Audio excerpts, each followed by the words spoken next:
What if I told you that every time you sin, you are signing a contract with hell without know it? It's not a metaphor. It's not poetry.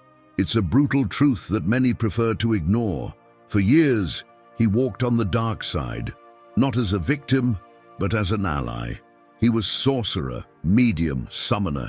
He had access to secret rituals, hidden languages, and doors, spiritual ones, that only open with blood and silence.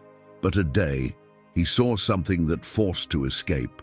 Though what scared me most was not the demons, were the Christians who walked like zombies spiritual, believing they were safe, when in reality already had been marked. In the spiritual world, nothing is invisible. Every thought, every word, every act, it leaves a mark. And sin, even if it is small, shines like a bright sign that says, free entry for the forces from evil. That ex-sorcerer reveals that the demons do not act without permission. They wait, they watch, and they attack when you give them the key. How? Through sin. But not just any grotesque or scandalous sin. Sometimes a sustained lie is enough. A resentment nursed in silence. A hidden desire that no one can deny. Go, but you don't let go. That's enough to open a crack, and a crack is all they need. He account as I saw Christians praying in the church, but with chains in the ankles.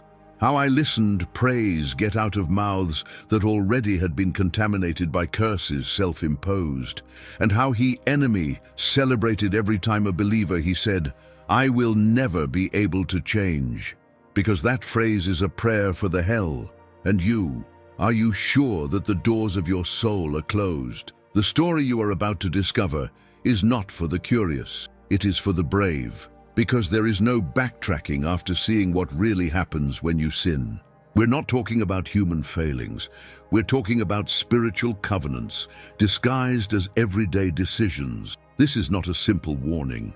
It is an urgent invitation to look behind the veil. Because have you ever felt that your prayers bounced in he roof, that yours nightmares were not just dreams, or that a darkness inexplicable haunts your life? Then this history is for you. And we have barely started. Imagine for a moment that the spiritual world functions as a court of law. There are laws, there are accusers, and there are rights legal. And in that invisible system, sin is not just a moral error.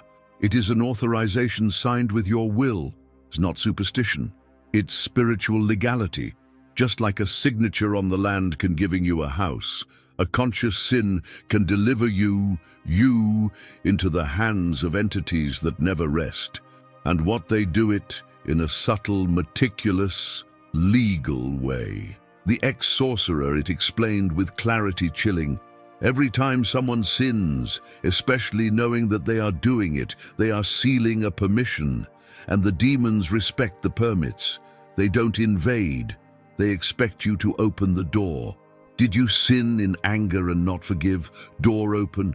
Did you consume sexual content and justify it? Signed contract. Do you keep objects that the spiritual world are portals? Access guaranteed. In Ephesians 4:27, that the Apostle Paul does not say, do not sin. He says, do not give the devil a place. That short phrase is a spiritual clause. Place in Greek is topos, which means territory, position, space. That is, sin gives the enemy a real space in your life. And that the enemy doesn't occupy spaces for tourism, they occupy them to control. But here is the most perverse trap. Not always you feel the immediate effect. On the contrary, at first, it seems that nothing changes. You continue going to the church. You keep praying. Apparently everything is normal. But inside something starts to die. That lack of conviction, that disconnection when praying, that oppression that creeps in through the nights. It's no coincidence. It's as a result of contracts you signed with acts that you called human. And the most dangerous thing, the longer, the more it happens, the more legitimate it becomes, that spiritual occupation, because the enemy gains territory through permanence and negligence. Now you understand why some Christians, even leaders, live oppressed. It's not a lack of faith, it's a lack of clean spiritual legality. It's not just a battle, It's a judgment that they are losing for lack of real repentance. The question is not, do I sin or not? The question is, what right I'm granting every time I choose to ignore God's voice? Because every choice is a key, and every key opens or closes a door, and the hell only needs one to get in. Not all of them believers are equal in the spiritual world. Some, they walk surrounded by light. Others, they carry cracks that bleed. And there are who, without know it, already they are completely naked before the darkness. The Ex-Sorcerer describes three categories, three spiritual realities that are seen with clarity in the dimension that our eyes natural are not enough. And today, you must ask you with urgency, in which one are you? That's one, the fully protected. They are few, but they exist. They are those whose life is full of the Holy Spirit, not only on Sundays but in secret. They have a life of prayer, genuine, a lit altar at home, an intimacy with God that is not religious but vital. When they walk, you can tell. There's a light, an authority. The demons they recognize and avoid. But this protection is not automatic. It is the fruit of a crucified life. There is no double life, hypocrisy. There is fire, true. 2. Those who have gaps. Here is the majority. They are sincere but careless believers. They love God but tolerate certain things. They haven't completely closed the doors. Maybe they guard resentments. Maybe there are secret habits. Maybe there are objects, friendships, or thoughts that have not yet been surrendered. And for those cracks, the enemy entered slowly. These believers are not lost, but they live under constant warfare, and many sometimes under oppression unnecessary. They feel like something is holding them back, and they have reason. And I see 3, the completely exposed. They are the most vulnerable and the most deceived. Many, they believe they are spiritually well because they still have gifts, still are used, still they serve, but they live in unconfessed sin, in constant rebellion, or in total coldness. From the outside, they look normal, but in his spirit are naked, wounded, and bound. They are the most attacked by the kingdom of the darkness. Not because the enemy is stronger, but because they left the doors opened and threw the keys. And here there is a chilling fact. The ex-sorcerer confesses that these were the easiest to identify and manipulate. It was only necessary to see them. Their eyes, they were off. They had no real coverage. Now the question is no longer theoretical. It's direct. Are you a wall of fire or a house with broken windows? Spiritual warfare has no neutral zones. You are either under divine authority or you are under demonic access. And the enemy does not forgive naive. He takes advantage of them. This is not a time for religiosity. It's a time for self-examination. Look at your life with the eyes of the Spirit and decides in that category you will stay. There's nothing more devastating than discovering that someone you admire spiritually is being eaten away from within, not by a lack of faith, but by doors open that were never closed. These testimonies are not stories of worldly people nor of atheists. They are pastors, worship leaders, believers' assets, men and women who knew the word which they preached, which they worshipped, but which in secret they held sins like one who hides fire in the chest. And that fire, the consumed. The testimony 1, the shepherd and the shadow in his room. He was respected. He had a church, growing. He preached with passion, but at home he was another. He lived a double life, wrapped in an extramarital relationship that he justified as a temporary weakness. Began with insomnia. Then came the lucid dreams. Finally, one night, he woke up paralyzed. A shadow moved in his room. I couldn't speak. I couldn't pray. I just cried, silently while a dark presence it observed. Days after, in the middle of a cult, he collapsed. His sin was exposed, lost his church, your family, and their peace. He said after, "What hurt me the most was not lose everything. It was give me account that in the spiritual I was lost long before." The testimony, 2, the worship leader and the voice that never silenced. She sang like an angel. People were crying when she ministered. But in his intimacy, fought with a secret addiction. I thought that as long as I sang well, God was with she, until he started listening voices for the nights. Her dreams turned into storms. She began to lose weight, to have panic attacks. The doctors couldn't find anything, but she knew. He knew that his sin had opened a door, and something had come in. He was only free when confessed, renounced, and burned everything that belonged to her tide. It wasn't enough to sing. He had to surrender completely. Testimony 3, the common Christian and the innocent game that changed everything. I was young, new in the faith. Someone you gift a Ouija board as a joke. He thought nothing would happen. He was just curiosity. After using it just once, his life changed. He began to see figures in his house, to listen steps. I was dreaming with people I had never seen, who they spoke in foreign languages. Look for spiritual help, but as long as it did not destroy that object, nothing changed. It wasn't until he understood that the spiritual has no humor that he was finally freed. These testimonies are not urban legends. They are scars royal in souls who thought they could coexist with sin. But the hell doesn't share space. Either you expel it, or it consumes you. And you, do you have something hidden, something you call harmless, but it's already generating silent storms inside you? Don't wait for the spiritual to manifest with violence to take into account serious what you tolerate with lightness, because the price, it is always higher than you imagine. It wasn't with screams, it wasn't with blood, it was with laughter, with catchy songs, with phrases like, "Everyone they do, God understands." It's not that bad. And this is how the enemy has achieved its elderly victory. Normalize sin until it becomes part of the landscape. You no longer need to be possessed to be lost. You just need to be numb. The ex-sorcerer, he said with clarity, the stronger chains are not the visible. They are those that seem freedom.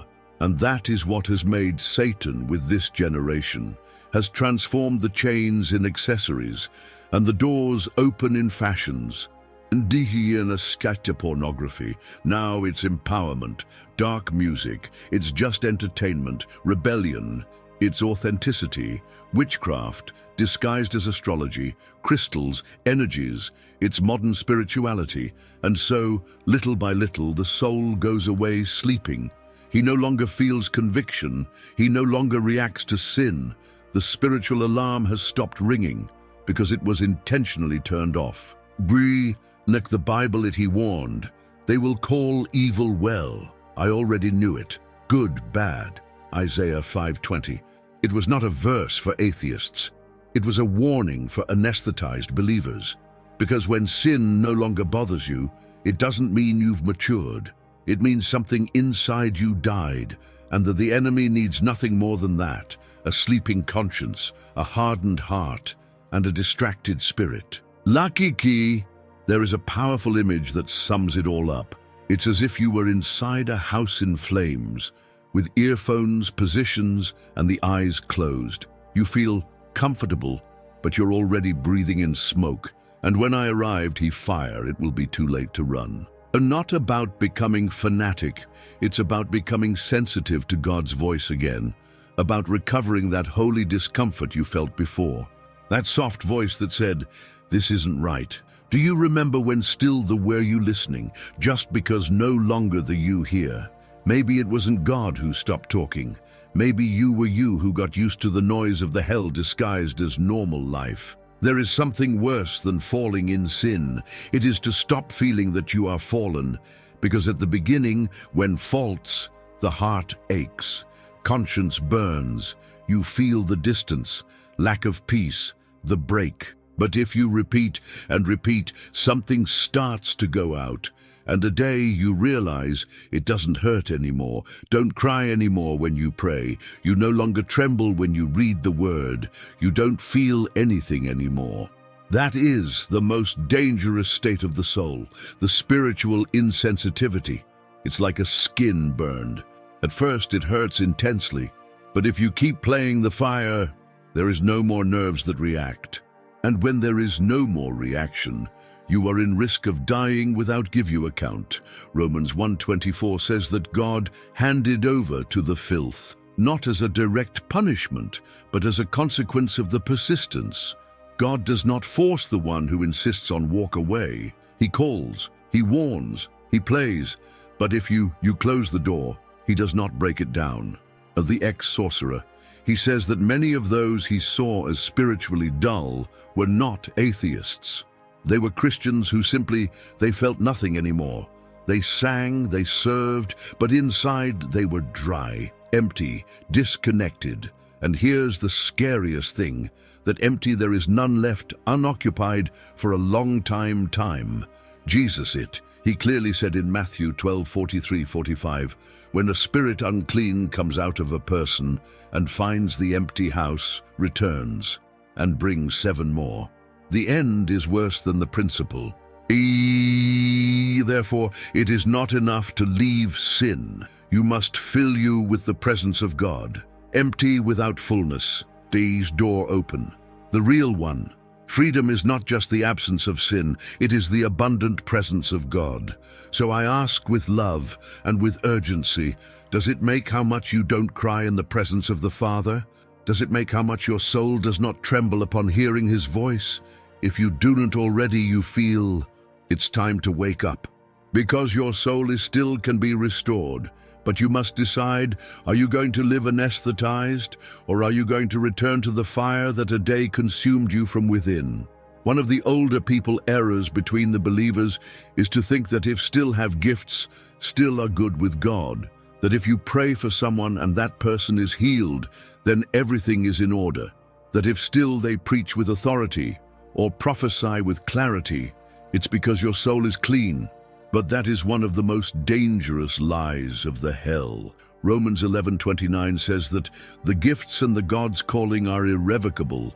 That means that a person can continue to operate in the spiritual, although his communion is broken. Why? Because the A gift isn't a medal, it's a tool, and God can use a tool even if the wearer is rusty. The ex-sorcerer reveals that some of those more powerful spiritually than him I saw, they were contaminated. People with authority visible, with words strong, with gifts genuine, but with a committed heart. And the enemy I knew I didn't need to take them away the power. I just needed use that power to build pride, hypocrisy, and downfall. Remember Samson, the strongest man in his generation, anointed, called, set apart from the belly, but he played with sin, and he thought that while continue having strength, God continued with he, until a day woke up, and the force was no longer there. And the saddest thing about it passage is not his downfall. It is this phrase, I did not know that Jehovah had already turned away from him. Judges 16:20. Many today, they live the same. They walk with fake fire. They feel used, but they are empty. They are admired by others, but feared in his sky because its cover was silently removed. The gift can continue, but the presence can go away. And if you have to choose between being used and being inhabited by God, always choose the second, because what impacts crowds can fill an auditorium, but only what is born from a pure heart can touch the throne of God. Many they have cried. Many they have fasted for days, they have prayed with passion, they have cried out with strength, they have asked for help again and again, and still so they remain tied, they remain feeling oppression, they continue falling in the same cycles. Why? Because the true release, it doesn't happen only with tears or with words, it happens with total obedience. The ex-sorcerer, it explained bluntly, the devil does not fear your prayers if you follow holding that which you belongs. You can scream to hell, but if you continue embracing objects, habits, relationships, or thoughts that serve as portals, the door go on open. And to darkness, Jesus didn't just say, come to me.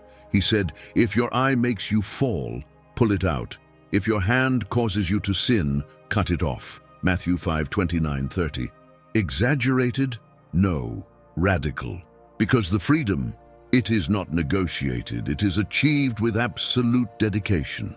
There are people who pray but do not let go, who fast but do not obey, who ask liberation, but they continue to hold on to consecrated objects, charged music, toxic friendships, spiritually contaminated movies. And then they ask, why am I still the same?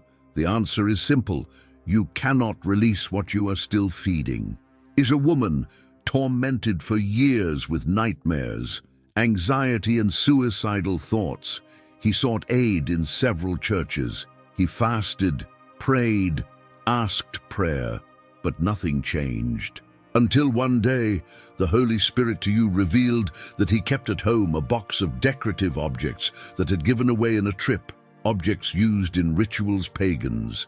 That same one night, the burned, and in doing so, the atmosphere changed. He slept at peace for the first time in years. It is not enough to beautiful words. The true one release requires action visible. It requires breaking pacts, cutting ties, destroying points of contact. Sometimes the key to your freedom is not in a new prayer, but in a decision you haven't made yet. And is there anything in your life that he, the Holy Spirit, has already shown you, but you still don't let go? Remember, the enemy doesn't fear your partial faith. He fears your total surrender. I'm never going to change. Always, I'm going to be like this. This is too much for me. Phrases like these are not just expressions of frustration. They are agreements spiritual that the enemy takes as permissions. The Bible does not exaggerate when it says that the death and life are in the power of the tongue. Proverbs 18:21. Every word that comes out of your mouth is a seed in his spiritual realm, and the hell listen. The ex-sorcerer confesses something disturbing. We expected that the believers they will speak ill of themselves, because when they did, we used those words like keys. It was legal. It was voluntary. Words like, I'm lost. This has no meaning solution. God has already forgotten about me, are not harmless. They are pacts that you are writing yourself with your own voice. Just as the faith is activated by declaring the truth of God, fear, condemnation, and defeat are activated by declaring lies disguised as sincerity. The enemy does not need to convince you of his power. He only needs you to declare your weakness as a verdict, and then he walks in, because you gave him permission. The solution: break up with your own curses verbal. Begin to declare the word, not your emotions. Say what God says about you, not what your circumstances they scream. Say it although not feel it. Say it until your soul says it creates, because the spiritual responds to the spoken. Do you want to see a transformation? Start with your mouth. Because in the spiritual world, the confession is not an option. It is a door. And you decide if that door opens to heaven or hell. Already, it's not about knowledge. It's not about emotion. It's not about what you experienced, what you know, or even what you felt while you watched this video. It's just one question, one you can't ignore any longer. What door go on open in your life? Maybe it's something small. A relationship you know isn't from God, a habit you hide behind the darkness, an object you keep out of nostalgia, a wound you decided not to forgive, a lie you repeated to yourself so much that you're already the you believed. But that small crack is enough for the darkness come in, and you won't leave until you closes the door. It is not enough to say, I am well. It is not enough to go to the church. It is not enough to crying during a worship service. Spiritual warfare is one with radicality. Jesus never was ambiguous. He said, whoever wants to follow me, deny yourself same, take up your cross daily and follow me. That is not comfortable. It is violent. It is a complete surrender. And today, that is the called. Not to more information, but to a real decision. Burning what you owe, burn. Block what you must block. Break what you must break. Ask help if needed, but don't leave this video without act, because you're not seeing this by chance. There are battles that have been fought so that these words will come to you, and this is your sign. Remember, the enemy does not fear an emotional Christian, fear an obedient Christian, one who not only listens, but stands up and acts. So now, with all that you have seen, heard, and felt, I ask you again, what door do you need to close in today? Leave your answer in the comments. Make this confession the first act of spiritual warfare. And if this video awakened you, share it with someone who also you need to open the eyes. If this confronted you, subscribe, leave your like and share this truth. Don't be silent. What the enemy wants you to hide, free your soul and help others do it same.